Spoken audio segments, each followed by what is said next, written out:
IB Nation, Notre Dame fans, welcome back to another edition of the Irish Breakdown podcast. It is finally here, everybody, after a long off season. It is officially game week. It is Monday, August 25th, and that means we are 6 days away from Notre Dame kicking off the 2025 season against the Miami Hurricanes, the rivalry renewed. And I was thinking to myself, what better way to kick off game week for Miami than to bring back someone who was not only an Irish legend, not only an All-American, not only a national champion, but somebody that was there when this matchup between two schools became the rivalry that we know it. And that's why I am joined today by Chris Zorich, former Notre Dame star, All-American, second-round draft pick of the Chicago Bears. And obviously had a NFL career to be proud of, but we care about the Notre Dame career, and we wanted to have you on today. Chris, thank you so much for being with us today. Brian, thank you very much. I appreciate it. And a special shout out to Mike Slade for organizing this. My That's man, awesome. Mike. Yes, I really appreciate that. And he hit me up about 2 weeks ago, and he was like, hey, would you like to have Zorich on the show? And I was like, I don't know if I even let him finish the sentence before I started saying yes. So I'd love to have Chris Zorich on the show. Well, But for those folks who may not know who Mike Slade is, he is the fantasy camp extraordinaire quarterback. That last fantasy camp, I think he may have had two touchdowns. I know he had one. He may have had two touchdown passes. So you guys got to look him up. Check out fantasy camp, Mike Slade. He didn't even play quarterback in high school. He was a tight end in high school. He was a pitcher. He was a pitcher, right? Baseball guy, exactly. Became a quarterback much later in life. So yes, I just want to give him a little shout out. So. Yeah, that's my guy. I'm always welcome to. First time I met Mike was actually at the Fiesta Bowl in 2015.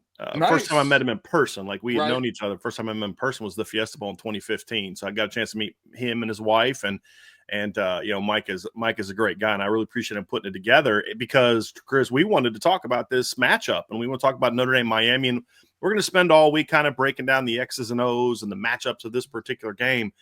But I think this game, of all the games in the schedule, I think this game has a uniqueness to it because of just this rivalry between Notre Dame and Miami. It's not a long one. It's not a big one. They've only played, I think, 27 games. Notre Dame holds an 18-8-1 advantage in the game. And they played 4 times in the Brian Kelly era or 3 times in the Brian Kelly era. And they weren't games that were necessarily great games. The 2010 Sun Bowl was a blowout. They played again in 2012, and it was a blowout. They played in 2016. That was the only really close game that they had. Notre Dame's 4-8 year included a win over 9-win Miami, so they'll always have that season. And then, of course, Miami got a little payback the next year in 2017. And those 4 games was really the first time they played since the last time you played against your senior year when you guys played against Miami at home, won 29-20. And this is a rivalry, I think, Chris, it's unlike a lot of other rivalries because it doesn't have the long history of playing since the 40s and all these games. But I don't know that, along with Michigan, it might be the most heated rivalry when it was really burning hot. It was burning hot. And that's why I wanted to have you on to just really dive into the uniqueness of this rivalry, but then also the role that you and your team played in it becoming a rivalry. Because you and I talked before the show, Chris, it wasn't really like a rivalry until that era when you were part of the team and you guys had those great games from 88 to 90. Right. And I was doing a little research, and they played a ton in the 70s and 80s, and it was kind of going back and forth a little bit.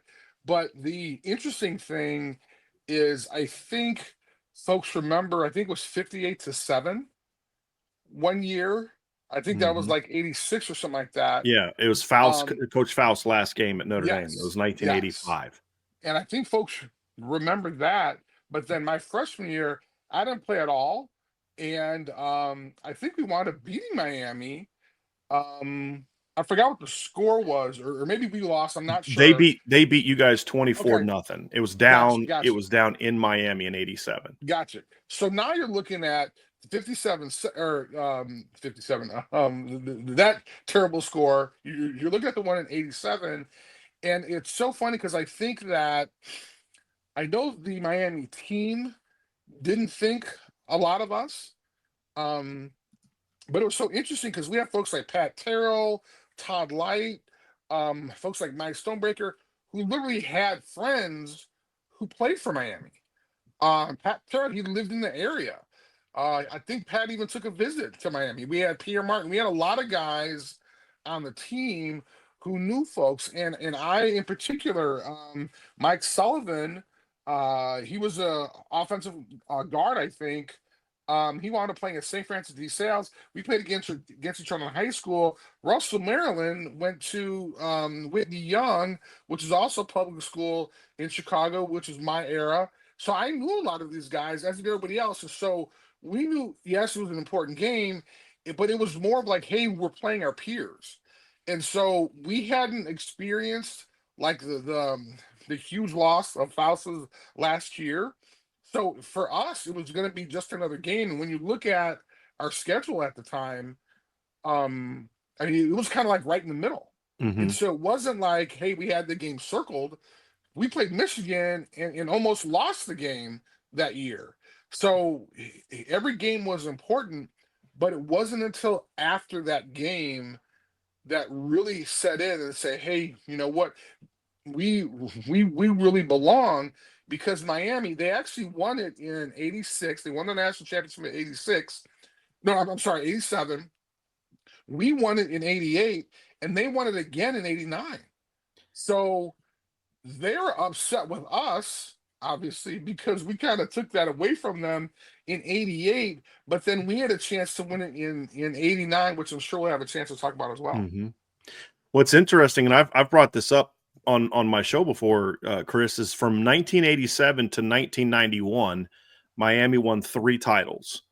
The only 2 years that they didn't win it in that stretch are years where you guys beat them in 88 and 90. They won it in 87, they won it in 89, and then they won it again in 1991 with Dennis Erickson, obviously. And so it's really interesting when you go back and look at it, because when you guys played Miami in 1990, they began the season with a loss to BYU, but then obviously did what Miami does, and they started rolling again. They beat number Right. 2 Florida State 2 weeks before they played you guys.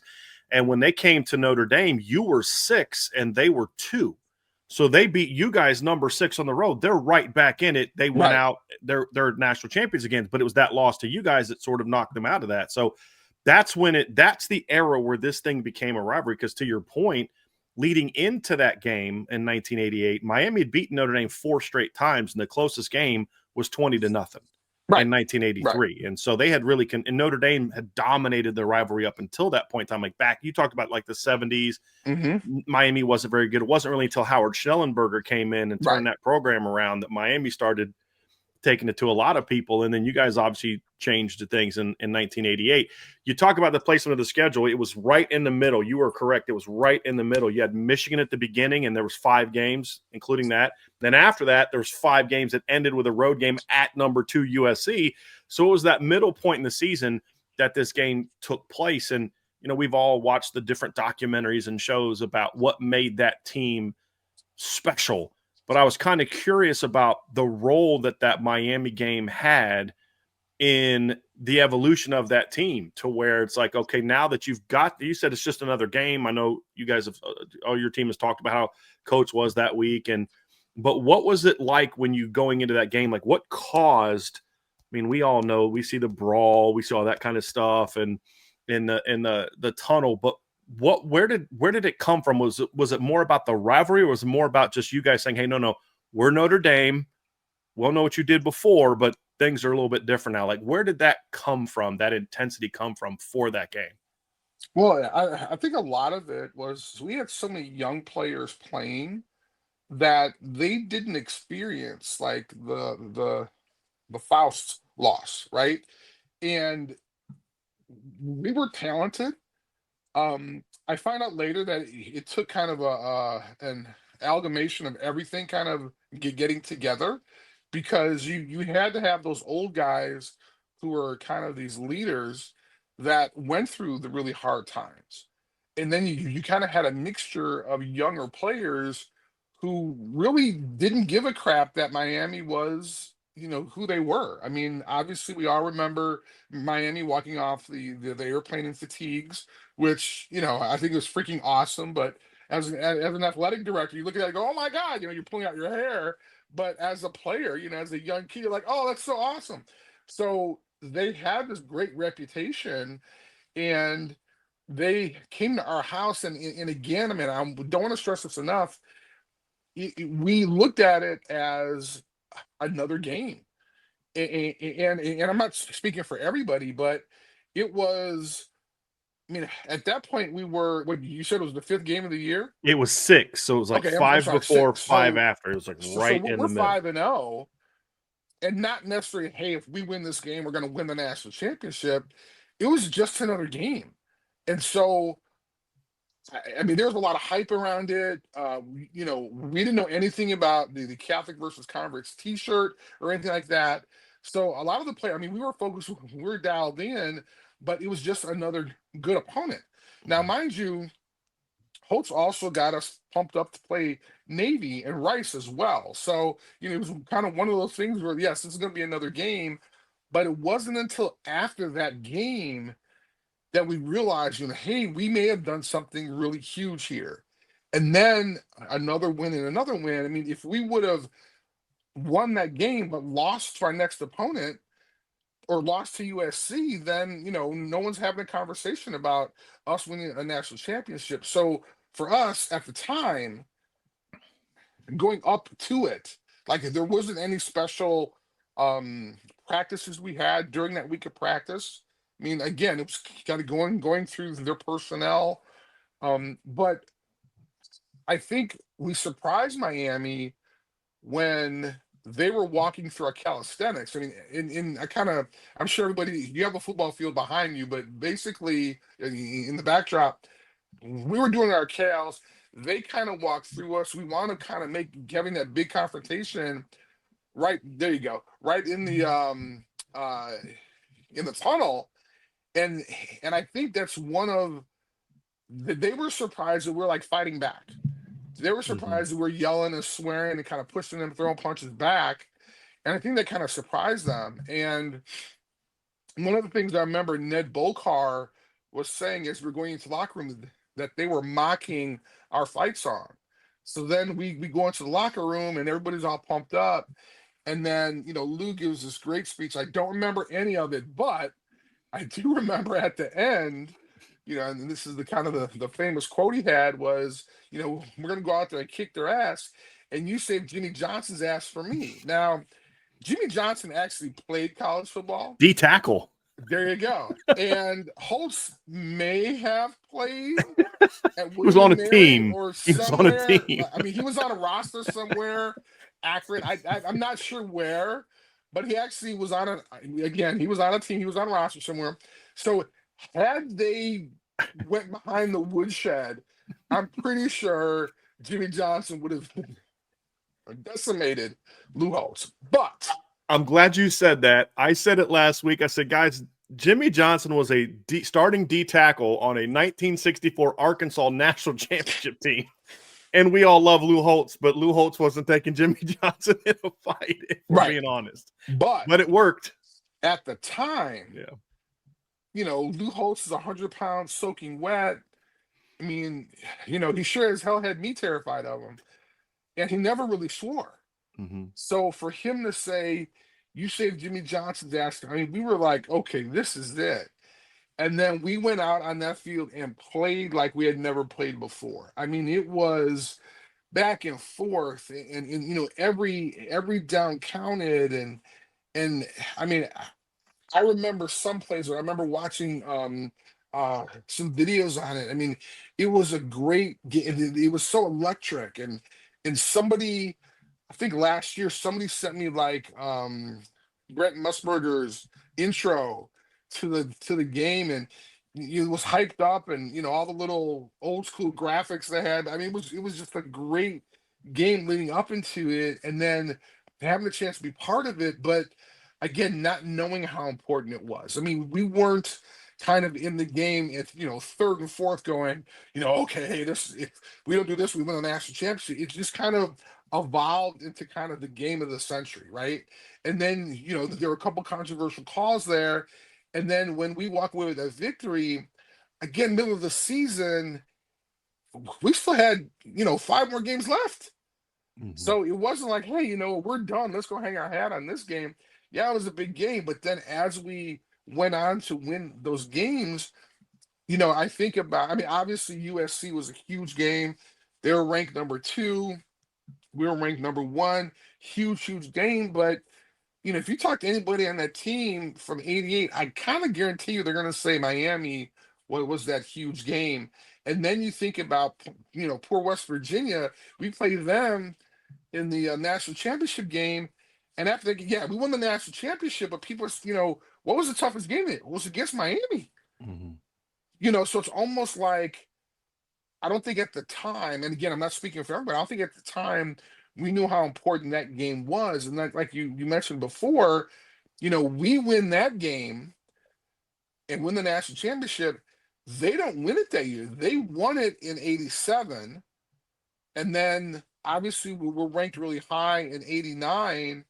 And I don't know if you want to start talking about that year, but it was kind of interesting. That game was something else.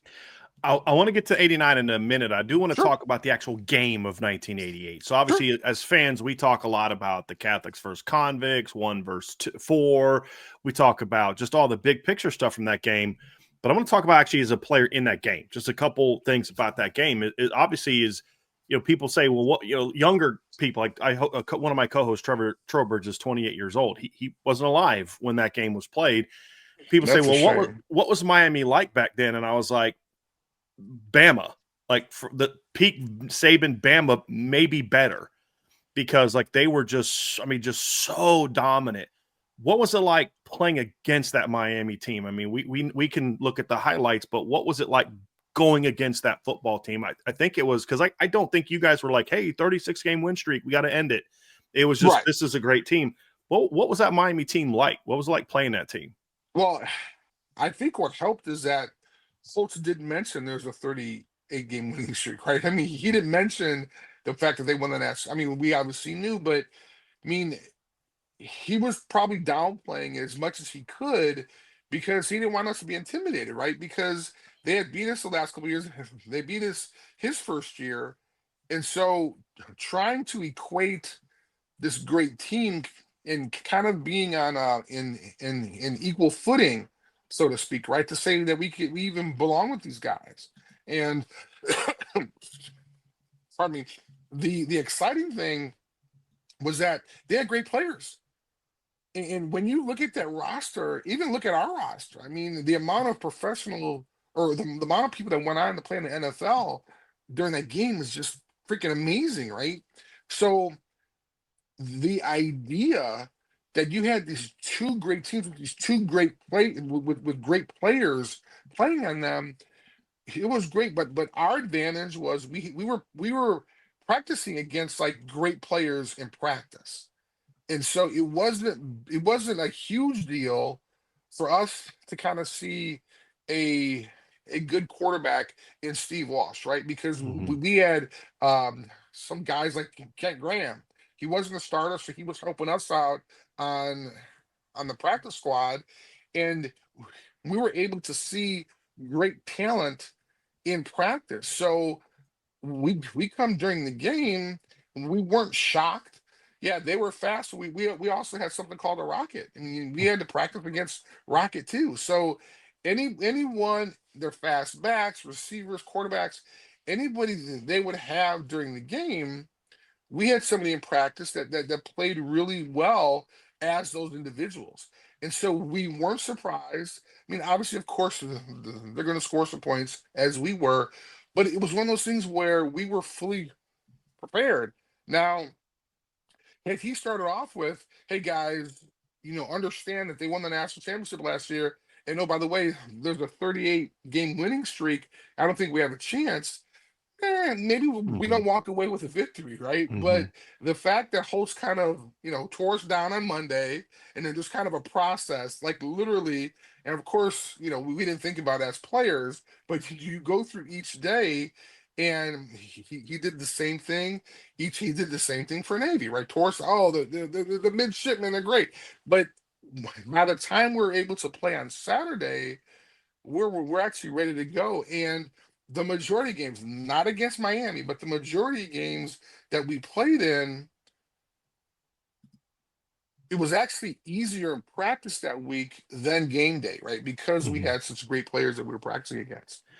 So I'm going to say something that I've said for a while, and I want you to either tell me if I'm wrong or if I'm right or whatever. But I think one of the things that I loved about that rivalry back then is one of the underappreciated parts of Miami from outsiders was they think of this the athletes, the athletes, the athletes. And I've always said, go look at the linemen that played on both sides of the ball back then. That's what made Miami great. There were other teams that had athletes, but they had athletes, and they were, I mean, Russell Maryland's and guys like that. The thing that people outside the programs underrated about you guys back then is you could match them athletically. When you talk about the Rockets, the Ricky Waters, I mean, you had guys like Dorsey Levens couldn't see the field for you guys back then. You know, Todd Light, Reggie Brooks gets moved to cornerback early in his career because they're so loaded at running back. Pat Terrell, Stance Magala, guys like that. And I think that's what made those from that 88 to 90 especially so good, is because there were battles in the trenches that were between future NFL players, and there was battles on the perimeter of two of the most athletic teams in all of college football. And I think that's what made those games, just in my opinion, so incredibly epic and also difficult for both teams, because they could match you in the trenches to a degree, and you guys can match them on the perimeter from a perception standpoint. Well, Brian, I have to agree 100%, because in the past it wasn't like that, right? I mean, they were so much of a dominant force that, and I'm not saying by any means that we would roll over, but when they have better talent, it's hard to combat that when you're given 110% and it's still not working, right? And so finally, we were able to kind of match body on body, right? I mean, we had a shutdown corner in Todd Light that really didn't let anything go by him. He was unanimous All American. So you look at those positions, you look at we had a great option quarterback. We had, as you mentioned, Pat Terrell. I mean, you had Stan. Right? These are guys that folks may not have heard about in the previous games, but all of a sudden it was 88, and it was so funny because I kind of correlate our team in 88 with Notre Dame's team last year, right? Like no one really thought that we were going to go as far as we did in 88. Mm-hmm. And I don't think a lot of people thought last year's Notre Dame team was going to go very far. I know I didn't. I didn't think a transfer from Duke was going to get us to the promised land, and he wound up getting us there, right? Which is freaking amazing. So the following year, and I kind of go along with this, like this year, I think Notre Dame's going to be great. Mm-hmm.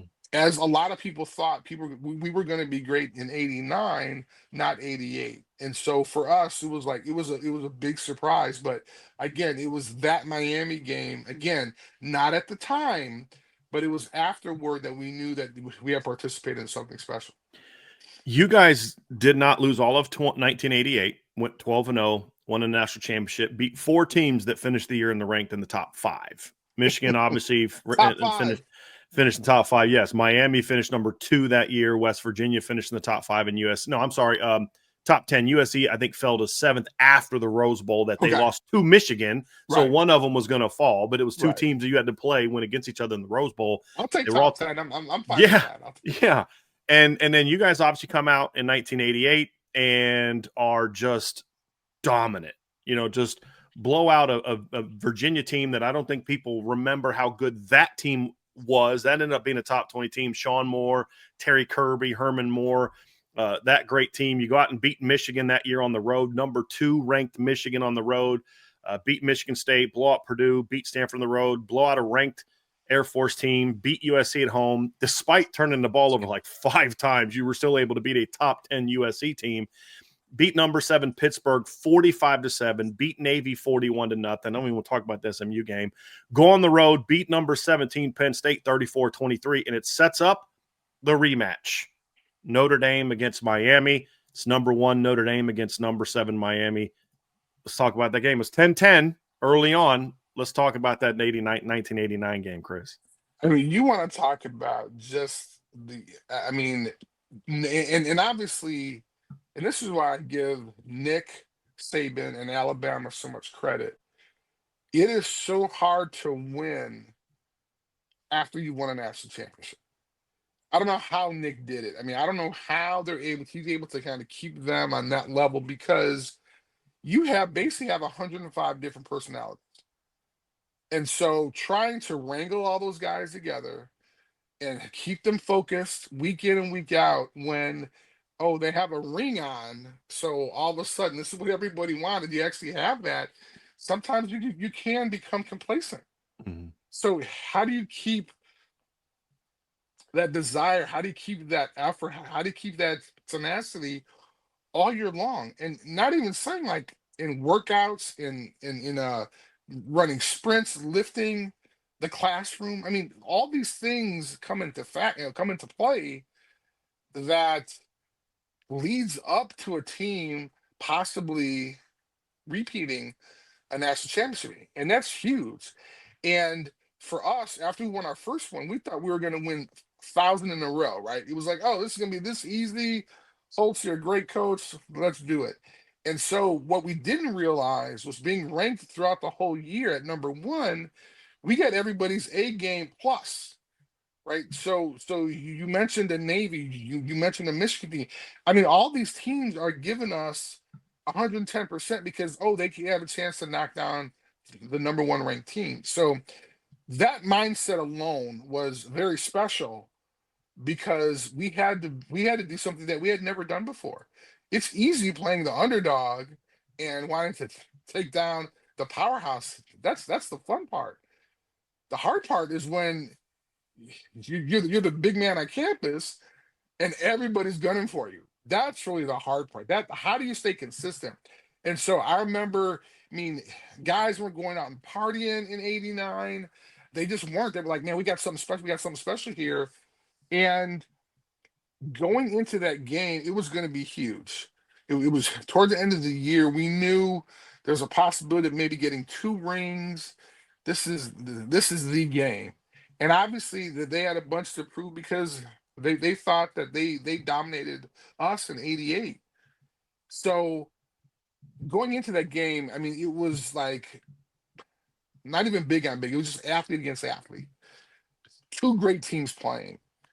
And I'll never forget, they were talking trash. We were talking trash. And there were a couple times in '89 where we actually got in a couple skirmishes. And people didn't like that image of Notre Dame. Um, I don't say they wanted choir boys, but there was a difference between kind of being a maniac and then being a choir boy, right? They may have wanted something in between. But for us, like that was kind of our image. I mean, we didn't take any flack from anybody, and if somebody pushed us, we were going to punch them.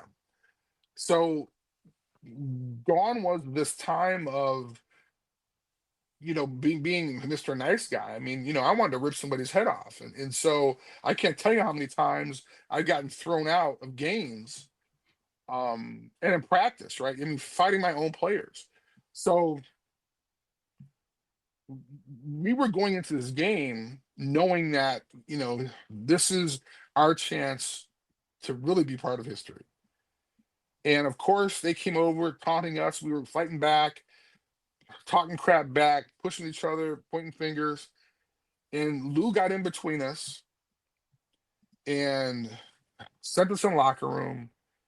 And he told us that if we got into another fight, that he would resign. Now, I mean, you got to think about all that kind of hype that I talked about going into this game. And I mean, I'm getting fired up talking about it. And now all of a sudden, you have to go from 100 to like 3. And then, oh, you can't be this aggressive, ornery team that has this attitude that you want to go out and dominate everybody each game. You can't do that. We want you to go out and play the best you can. Do you feel like that kept you guys from being Absolutely. like, did it like So, well, here's the thing. So at the time, we're like, well, what? We're looking around, going, well, okay, no, but hey, we're gonna go out there and compete. Yeah, great time, no problem. Our edge wasn't there. I mean, our edge was if we, if somebody pushes us, we can't push back because we get another fight, he's gonna resign. Now, at the time, you're talking about 5 minutes before a game. I mean, okay, so he said that, but I don't. Is he being honest? We don't know.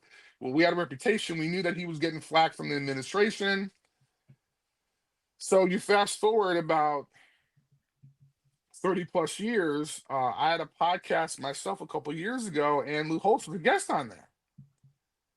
And as we were wrapping up the show, he said, "Chris, I want to talk to you about one more thing. One more thing." I'm like, "Yes, sir." He's like, "I want to apologize because this is the biggest error I made as a head football coach." And I'm thinking about my mind, is he gonna mention 89? Is he gonna mention 89? Sure enough, he's like, "Chris, I went in there, I was under a lot of pressure from the university, we had to be fighting," and he's like, "I thought that was the thing that I should have done. In hindsight, I should have let you guys play. It doesn't matter. I'm not even thinking about a national championship, but I did something that was not in my character, but I let the administration kind of control that situation." And I mean, my mouth, I was shocked. I was like, "Oh my God." So of course, after the show, like I called all my buddies, like, "You gotta watch my show, you gotta watch my show. Let's apologize, let's apologize." Now, granted, it's 30 some odd years too late, but I mean, that's the one thing that if he had anything, and he's coached for 1,000 years, right? So if he had one thing to take back, that would be what he would have taken back had he not been under the pressure from the administration, because we were no longer the choir boys that everyone liked at Notre Dame. We were literally the fighting Irish with an attitude. I've thought about this. I want to talk about the 90 game as well, because that's obviously another memorable game in the last for a long time. Uh, Looking at sort of the 89 matchup, the 89 season, you guys go out and beat Colorado, who was number one at the time, and beat them convincingly. That second half was one of the most physically dominant performances I've seen from a Notre Dame football team in my life. And that and the 92 A&M Cotton Bowl, Reggie's last team with Jerome. Yeah. The second half of that game was one of those games you look back and you're like, I just saw a group of young men just physically like it's almost like it's like the Warriors, you know what I mean? Back in the day, remember that show, like Oh Warrior, like yeah. it was like a football Warriors. version of that in the second half, just physical dominance of that game. I've thought about this. Have you ever thought, look back? I mean, I don't know how much like looking back, what ifs you do, but I've often thought this, Chris. What if a 4-team playoff existed back in 1989? Because either the semis or the championship, we're going to get Notre Dame Miami again. Have you ever thought about what that might have looked like? Because I've often said I wonder what the 88 rematch would have looked like, but I definitely would have loved to have seen the 89 rematch in the playoff. It's really interesting. I've never thought about that until you mention it, and I think a lot of it has to do with kind of how we prepared for our team for the season. I mean, everybody we play, they're in a conference, and so they lose to us, they can go back and win their conference. When I was there, we used to joke about how we should get the Big Ten championship rings because we never lost a Big Ten team. So for us, it was kind of like, well, this is all we have. There's no conference, and there's no division, there's nothing for us. And so the way we prepared, the way we had to prepare, was that if we lost, we're out of it. And so I think that may have helped with the motivation as well. So I really never thought about, if you put us in today's system, how would we have fared out? Mm-hmm. I just always thought, and again, this is me being old school. I mean, I'm 56 now, right? So like, I don't like names on the back of the jerseys. I don't like music at practice. There's a whole list of things that I don't like because I'm one of those Mhm. old crotchety guys. And so, I want to play the best team possible the first game of the year. And that's why I'm so excited about this game because Miami's a great competitor. Some folks have them ranked 10, some folks don't. Obviously, Notre Dame is ranked high. So, this beckons back to my era where you played. I mean, even with Texas A&M last year, like you're going out there and playing good teams the first game of the year. And I think that's so great because you get kids that are focused after that last game. All those juniors are like, damn, man, I'm a senior now. The last game or the first game my senior year is going to be against Miami. So now all of a sudden you have dedication that you may not have had in the last couple of years, right? Because you weren't a senior and you're going to be playing a top team, a good team. Now you're like, you're working out harder on your own. When you come back or when you participate in spring ball, it's a little bit more important because you know that you're going to be playing it. So for us, all 4 years I was there, we played Michigan each year. Like we knew going into that, like we have to prove ourselves game one. Mhm. And I'm not saying it was perfect, but you had this mindset of playing the best you can in the beginning of the year because that's going to give you a chance to see how hard you worked, to see how disciplined of a team you were, and that's why like I could say that hey, that Miami game, that was just another game going up into it Mhm. until after the game was different, but leading up to it, we had just played Michigan. I mean, so Mhm. for us not being in a conference really helped us because there was nothing for me. So, Brian, it's funny. I never thought about how our team would have fared in the 14 game playoff. I asked because I know a couple guys that played on the '93 team, and Okay, they've brought up I would have loved the rematch against Florida State in the sure, playoff, right? So absolutely, I wonder about that. What's interesting, you mentioned playing all those conference champions, and I know that you know this, but this is another stat that I love to give Notre Dame fans to get them to understand. Like they've said, how good was Miami Notre Dame back then? I said it was Alabama Clemson from 15 to 20. That's basically sure, what it was like. right, And in 1989, you guys beat the ACC champs, the Big Eight champs, the Big Ten champs, and the Pac-10 champs that season in 1989. In your last 3 years, Notre Dame beat um, 9 teams that finished ranked in the top 10. You beat number 1 Colorado.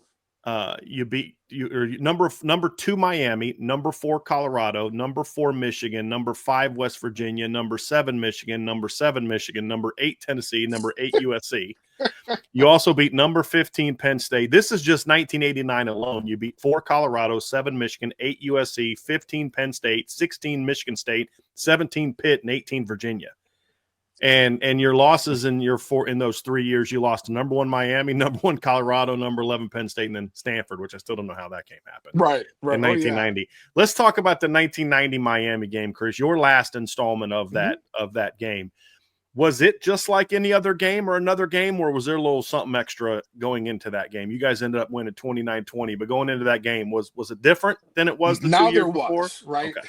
Now there was because now we became those players that had a chance to play, had a chance to taste the success. And oh, by the way, this was the team that you had to win against in order to have more success, right? They've now become the good team as we are now a good team.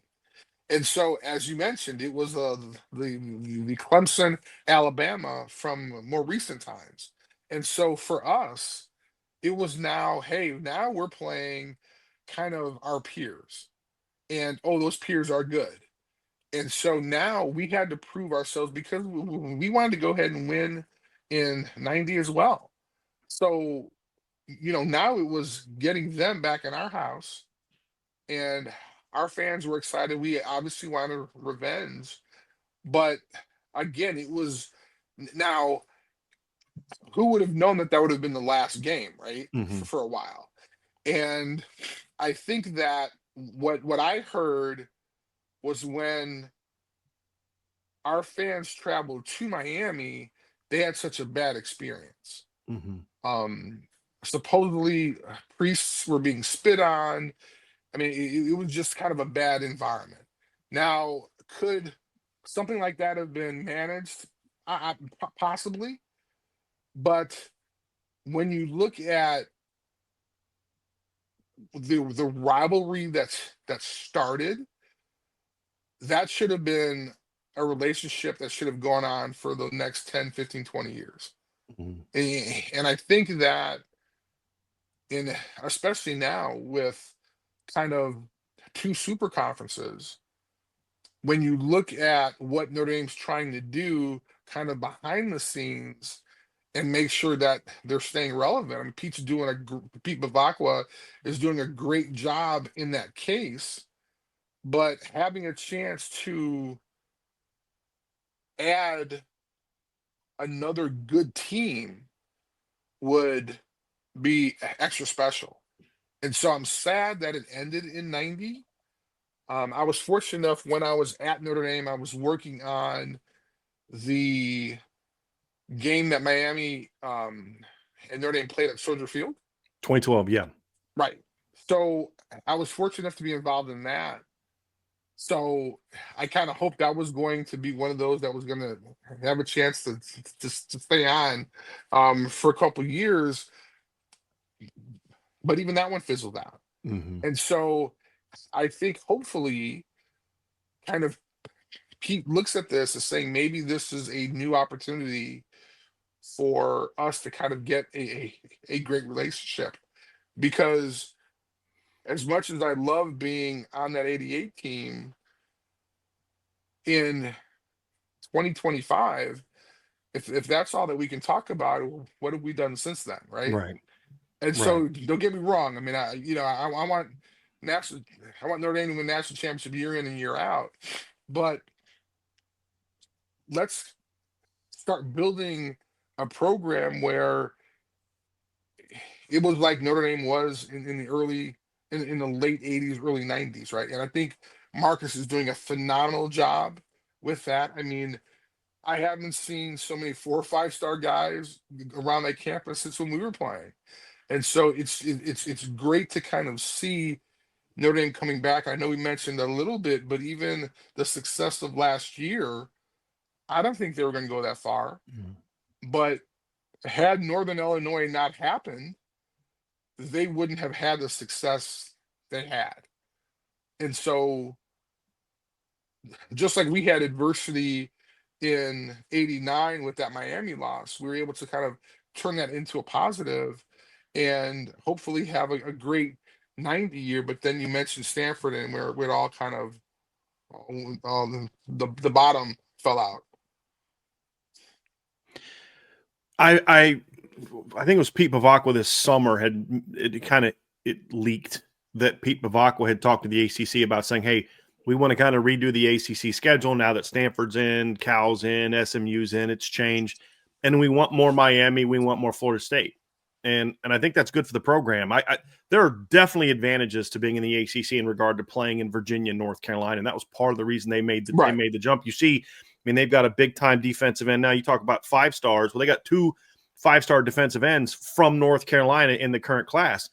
But there's got to balance that, to your point, with, but that doesn't necessarily help your on-field product when you're building a resume or being prepared to go win a championship playing the North Carolinas, the NC States as often as you do without having more Florida State and Miami. Unfortunately, a couple times they've played Florida State here recently, Florida State hasn't been very good. And that's not really something that Notre Dame can control. But I do think that would be something, because you got the Miami game in 88-90. You don't have a lot of games against Florida State, but you have some epic ones. I mean, the 93 team 5 years after you guys played in the game of the century played in another game of the century against Florida State. And I do think it's good, because even today, it's still very much a contrast in perception. You know, and I love what you said in the Catholics versus Convicts documentary, or 30 for 30. You said, like, we weren't a bunch of choir boys. Like, I mean, there's this perception that you guys were just all in your suits and buttoned up, and you're like, hello, sir, how are you? You know, like, you know, you're Dan Aykroyd's character in Trading Places, and they're all Eddie Murphy. You know, there's that wasn't us either. You know what I mean? But there's this perception. And I think for Notre Dame to continue to do what they're doing from a recruiting standpoint, you still have to be able to play and beat those teams with that perception, like a Georgia, which I think is something that gave them a ton of credibility. Beating a Florida State if they're good, beating Miami when they're good, is something that's important. And this year's team has a chance to do something, Chris, that no Notre Dame team has done since 1977, and that's beat Miami at Miami. Now, you only got a chance to do that once, and we talked about that because you didn't play in 87, but I've used this expression that Marcus Freeman's got some dragons that need to get slayed, right? As far as like what's kept Notre Dame from, you know, getting to this point on the field, off the field. And, you know, you can't beat the big boys from the SEC. Brian Kelly never beat Georgia, never beat Bama. Well, there you go. Haven't won a New Year's Six game since 1994. Well, won 2 of them in a week last year. You know what I mean? But there's still some there. Got to still beat Bama. Got to beat Ohio State. And this is another one against a rival that you have not beaten. You've played there since then. It's not like Ohio State where you haven't beat them since 1935. Well, we played like 4 times since 1935. Right. So, of course, they haven't beat them. But this is a game that there have been multiple games. Like, what would it mean for Notre Dame to go down into Miami and come out with a win from your standpoint, just looking at it as an alum who was a part of this, who knows what it's like going down there and playing in this game? What would it mean for this team to go down there and come out with a win and do something that is just another dragon that's been slayed, that's that you haven't done in a long time? Here's another one. Lay that to the wayside. Well, I think, and thank you for pointing out that Notre Dame hasn't won against Miami since 1977. That's crazy. I think I was like 8 or 4. I was a year before I was born. So yeah. But I think that's for folks to talk about after the season. Mm-hmm.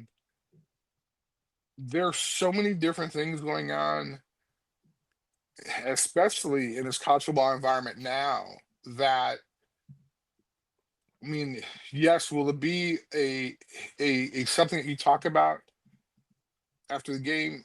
Probably not after the game, but they'll talk about after the season.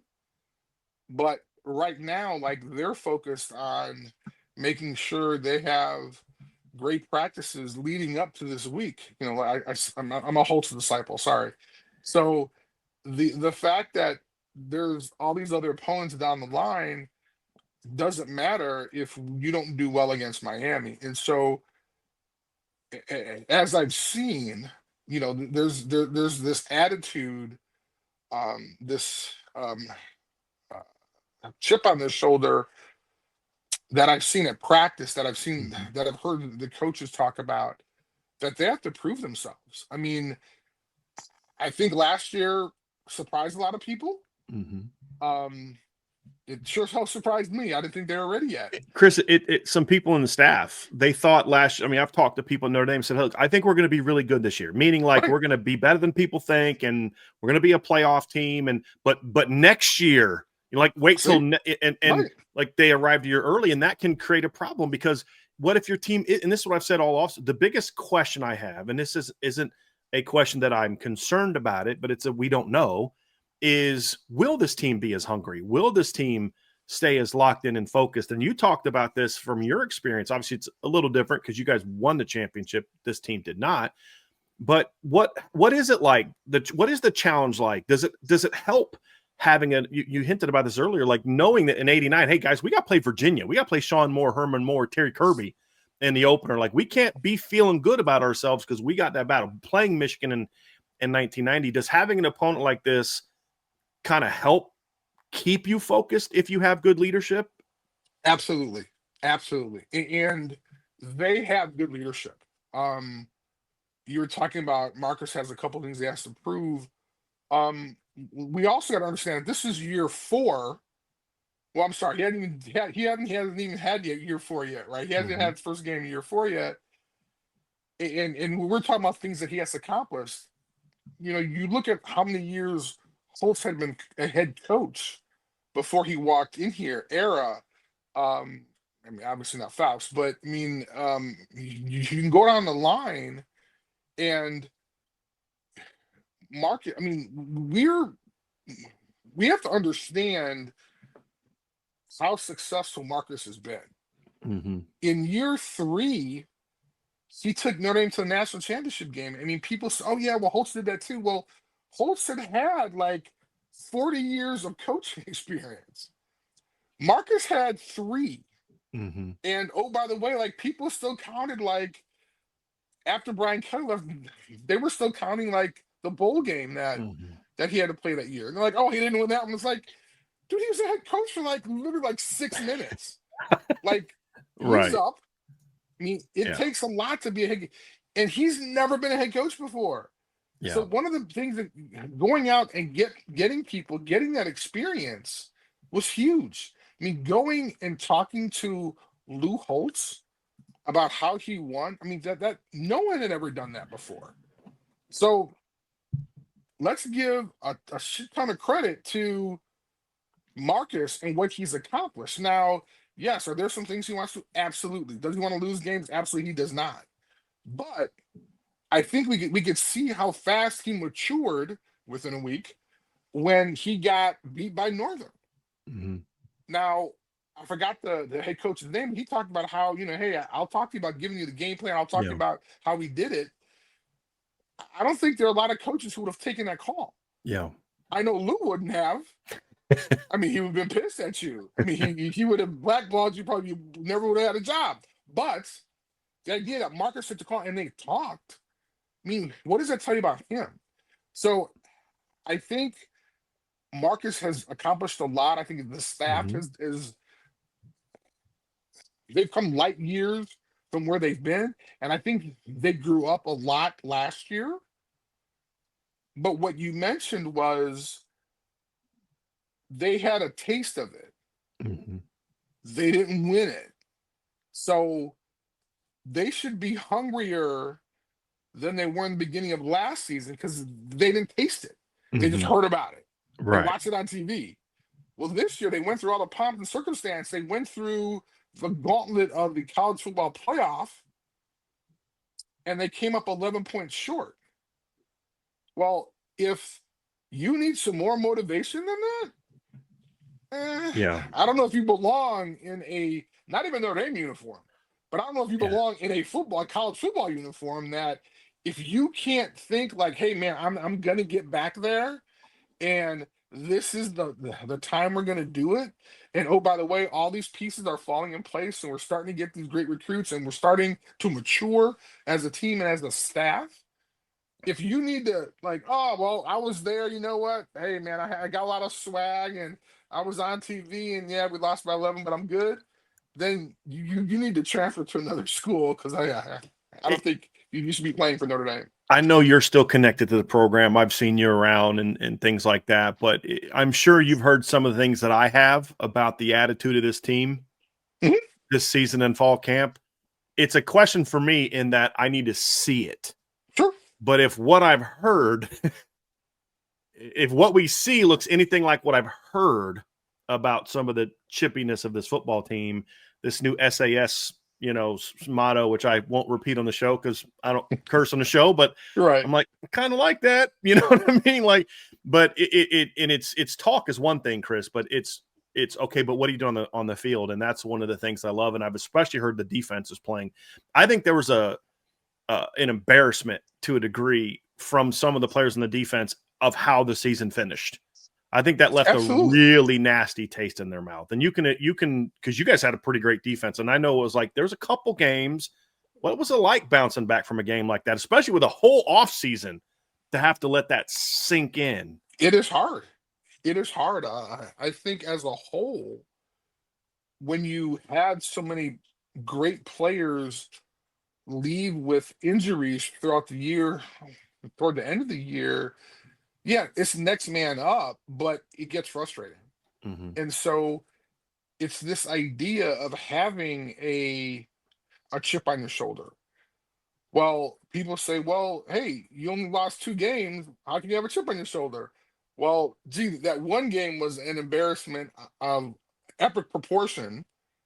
And the other embarrassment was we thought we can compete against one of the better teams in the country, and we fell short.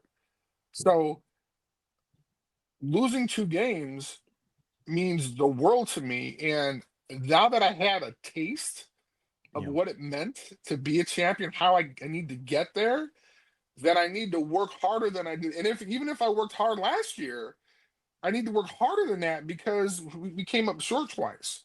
You don't So come to Notre Dame. You know this more than anybody here. You don't come to Notre Dame to play almost football. You I just almost won a championship. Almost did you this. You come don't to Notre Dame because you want to win a championship. right. That's the It, standard.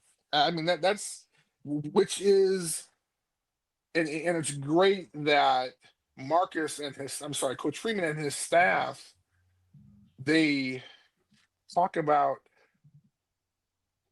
how hard it is. And you should expect greatness and be challenged. I mean, these are things that are going to take you throughout life. And I hate to be that old guy, but to bring up Coach Holtz, but these are the lessons that we were taught from Coach Holtz. And now you see kind of a modern day Coach Holtz in Marcus saying that, question everything, Mhm. work hard, expect greatness. I mean, these are things that a lot of coaches haven't been talking about at Notre Dame for a long time. And oh, You by know, the way, let's also understand Marcus was a 4-star guy coming out of high school, wore number 1, was all Big Ten. Like, and competed for national NFL draft championships. pick, right, right. So if anything, this dude that's in front of that's in front of us that has this head coach title, he knows how to get there. I mean, how many linebackers do you know that wore number 1? Right? I mean, he was the stud. That's what So makes him different, Chris. I In my opinion, agree a because a thousand lot, percent. I've said to people, look, you meet Coach Freeman in person, and you're like, what a nice, polite, just good guy, intellectual, smart. And I'm like, and that's a genuine version of who he is. Like, that's not fake. That's not me putting on that. That's who Marcus Freeman is, meeting him at the grocery store. So, but don't get it twisted now. He still is a former all Big Ten middle linebacker. When you get him out in that football field, that's a different guy than you see in the press conference afterwards. And they're both who he is. They're both genuine. And I think the team feeds off that. And Well, it's go and ahead. here's the thing: is that his players know that, Mm-hmm. and I think that's what's so special is that the guy in front of us has been through it all. So we want to know what it's like to compete for national. We want to know what it's like to get to the NFL. We want to know what it's like to be a stud. Like he checks all these boxes, and very few people can do that who are head coaches. Mm-hmm. And oh, by the way, what is he like 30? Was he like 29 38, or 28 39 now? I now. mean, Yeah. Yeah. he's like, I mean, he's still a baby, right? I mean, Yeah. obviously, kidding. I don't want him to beat me up like he did with Penn State. But the idea is that he's a young dude that's coaching young dudes. Mm-hmm. And he was a young stud dude. So now, like, I mean, when recruits do their homework, they're impressed with what he's accomplished. And he's talking to their parents, he's talking to their high school coach, he's talking to them and wanting them to be part of something that he's creating, is in the process of creating. And I think that's what makes not only him special, but Notre Dame being a special place now. And let's not dismiss the talent that's walking through there now. I mean, you talk about like that wide receiver room. I mean, I don't know if somebody's going to transfer, or people or like all 12 guys going to play, because I mean, it's just amazing the type of talent that Coach Freeman's bringing in now that Notre Dame lacked for such a long period of time. But when you have success, people want to be part of it, and then you say, "Oh, well, we have all this tradition." And now it's okay. So we have a great coach. We have this great tradition. We're have a chance to compete for national championships now, like people want to be part of that. Yeah.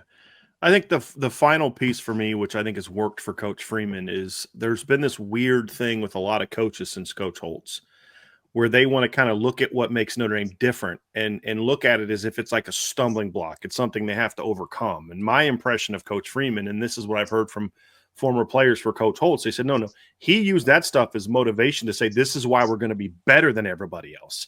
Because nobody's got it. No star D tackle is going to have to do the things you're going to have to do, Chris, at Notre Dame. No star quarterback's going to have to do the things that Tony Rice is going to have to do. And a lot of other coaches, Brian Kelly was this way, Bob Davie was this way, where it's like, well, it's harder here. And it was like an excuse. And I think Coach Freeman has embraced it and said, no. This is why we're going to be good, because these things are going to make you stronger. They're going to make you better. And we're going to be tougher physically, mentally, and all that. And I think that certainly helped as well. And last question I wanted to have for you. I just want to comment on one thing that you mentioned, Brian. They have a saying in that locker room and throughout the building, choose hard. Mm-hmm. Now, I mean, that's something that people don't normally do. Mm-hmm.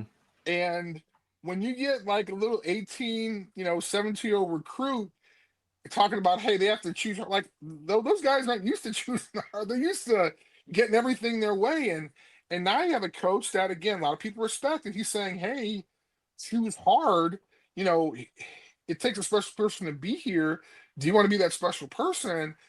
I mean, a lot of schools that these kids are being recruited by, the head coach isn't telling them choose hard. It's choose us and your life will be easy, right? Mm-hmm. Not choose us and you're accepting this journey that's going to have challenges. And oh, by the way, when you're done with this journey, you're going to be a better person because of it, because of the challenges that you've had to overcome or that you faced during your 4 years here. And so, I mean, I could talk to you hours about 4 for 40 and everything else. Let's have you back on again, and we can do that, because I think it'd be a great conversation to have. I'd be honored to, but it's so interesting because when you look at the success that Coach Freeman has had, it's a lot of it is what he had to accomplish as a player. And I'm sure he's learned so much from that time and how to relate to players. I mean, honestly, if you're playing for Charlie Weiss and he tells you to do something, or hey, you should think about this way, or if you have a question, dude, you never even played the game. So like, how do I listen to somebody, or if I have a question about it and you're ruling with an iron fist and I can't raise my hand, but you're going off of pure reputation, not from the sacrifices, the blood, sweat, and tears that you went through, right? And so it makes it different when you have a strong male figure in front of you asking you, hey, if you want to be part of this, you're going to be choosing hard, and it's going to help you later on in life. So you might as well get on the bandwagon, or at least wish you're on it. I love it. We will definitely get you on, because I can talk about 4 for 40 and the impact of a Notre Dame degree, and I can talk about it. I don't know. I went to Salisbury University. I have no clue what a degree from Notre Dame can do firsthand experience. I'd love to have you back on and talk about that. I think it's a great segue to what we're going to end here with, because you have a lot of things going on, obviously, in your life. But one cool thing that you've got going on is this Mini Clover. And I'm going to have this video playing in the background while Chris and I talk.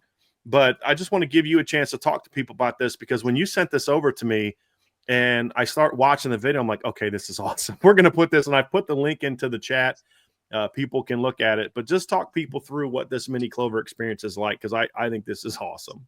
So this is something that my wife and her sister thought up. So I can't even take the credit, right? I can't even be that guy's like, oh, it's my idea. This is great. But they came up with the idea of, hey, what if you had a short-term rental, an Airbnb in South Bend, and fans would love that, right? And I'm like, well, I never thought about that. So the process started of us purchasing a home, and long story short, we started this a couple years ago, and we added all the gifts that you're looking at right now on the table. our guests will receive those items when they stay at our place.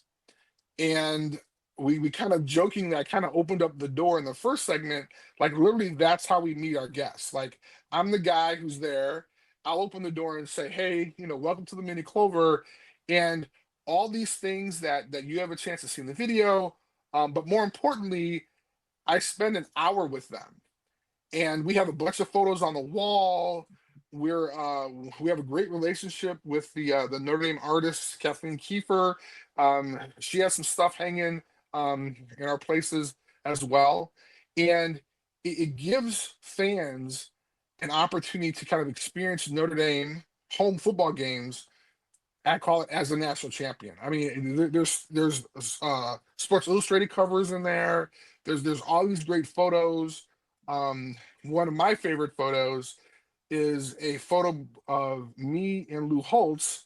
I'm walking off the field and his arms are in the air like he's yelling at me, which of course he didn't, of course, right? So, but sharing stories like that and kind of walking folks through that, and we got great sponsors in Verizon, Teeling Whiskey, Dick Sporting Goods is helping us provide the football helmets this year. So it's a chance for everyday fans not only to hang out with me for an hour and gets a whole bunch of signed swag, but really get a chance to kind of learn kind of what we went through and how that experience was in 88, but also a very unique opportunity to kind of experience Notre Dame as a champion. I think that's great. You can find that at theminiclover.com. So Correct. I'll just bring that back up real quick. This is the end of your video, theminiclover.com.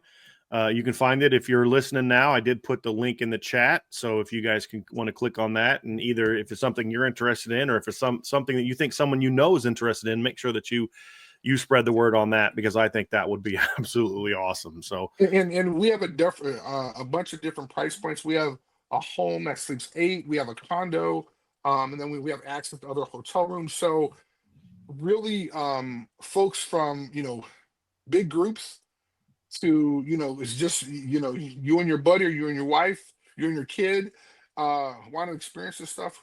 We could help you experience that, and again provide a unique experience that a lot of folks don't have. And if you go on the website, there's a ton of testimonials there. Folks just kind of like, oh my gosh, it's a great experience. I remember there were a couple of folks that shared some experiences, and so we were all crying for a couple times, a couple moments with family members and parents, and it's just this great experience of learning what Notre Dame means for other people as well. I know what it means to me, but like they're sharing their stories, and it becomes this kind of Notre Dame love fest for an hour, and then we've had a chance to have some great success with it. that's awesome. I love it. And real quick, we got a super chat from my guy Raymond Harton. Raymond said it would be make my year, Brian, if you could tell Mr. Zorich. Ray Harton said thanks for the great childhood memories, and there's a lot of that in the Raymond, chat. thank you very much, man. I Yeah. appreciate that. And, Yeah. and I can leave you this one thing. When I was drafted by the Bears in 1991, I wore number 50 in high school and college because of Mike Singletary. And when I got drafted, I played 3 years with Mike Singletary, and it was by far this amazing experience. And so, Ray, thank you very much for kind of sharing that with me. I had a chance to play with my childhood hero, and it was just an amazing, amazing experience. I can get into that the next time I'm on the show, but the idea that anybody, if you're a fan of baseball, hockey, whatever sport it is, and you like somebody, you model your career after somebody, imagine having a chance to play with that person. So I can't imagine playing with John Elway. So I don't know what that would be like. So I will say that I actually bumped into John Elway at the draft a few years ago. Walked by, he almost bumped into me. I was like, "Excuse me," he goes, "Oh, I'm sorry." I was like, "Oh my God, John Elway just apologized to me." There you go. And I don't get that. I don't get that very 100. often. I don't get that very often. So I don't get that way very often. I'm just like, "Oh, hey, nice to meet you," but that one was a little bit different for me. So that one hit pretty cool. So that's awesome. Well, Chris, thank you so much for being with us today. We're going to have part 2 coming up. We got Brian Smith joining us, but I think that's a perfect way to kick off Miami week is to have you on. We appreciate you, and hopefully we'll be chatting after the game on Sunday and say, okay, it's another win for the good guys in this rivalry. But Chris, thank you so much for being on with us, and we'll have you back again here very soon. The Mini Clover, folks, check it out. www.theminiclover.com. Definitely want to check that out and have that awesome experience. Thanks so much for Brian. Thank you being so with us much today. for the opportunity, and let's also thank Mike Slade for getting us together. Oh, he's getting a call from me after the show is over. There's no doubt about that. Great. Believe me. That's Believe great. me. Thanks, Chris. You got it.